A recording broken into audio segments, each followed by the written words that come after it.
Rail में एक seat ते 4 मायूं वेठियूं। एक 70 साल जी बुढ़ी वेठी। उन्हीअ खां 3 पुछो त तुंहिंजी उमिरि घणी आहे? हुई 70 सालनि जी। चई मां 50 जी आहियां। त जेका 50 वारी वेठी उन्हीअ खां ॿियनि पुछो त तुंहिंजी उमिरि घणी आहे? चई मुंहिंजी त 40 आहे। चई ठीकु आहे। 30 माईअ खां पुछऊं तुंहिंजी उमिरि घणी आहे? हुयसि 30। त उन्हीअ ॿुधायो मुंहिंजी 20 आहे।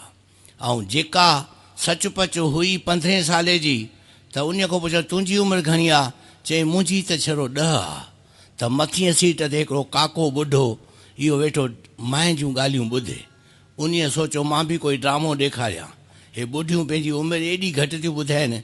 चइबो आहे नौजवान पंहिंजी कमाई न ॿुधाईंदो आहे ऐं मायूं पंहिंजूं उमिरि न ॿुधाईंदियूं आहिनि। काके छा कयो, मथां वठी करे हेठि जो किरियो त चैनी जे कच्छ में किरियो। चई काका ही छा आहे? चई मां ॼमा ई हाणे थो अमन, ॼायो ई हाणे आहे। तंहिं करे तव्हां ख़्यालु न कयो, मां त नंढिड़ो ॿारु आहियां तव्हांजे अॻियां। भेण काॾे 70 सालनि जी, काॾे 50 जी, सभु थियूं कूड़ ॻाल्हायो। जे मां काके कूड़ ॻाल्हायो त कहिड़ी वॾी ॻाल्हि आहे।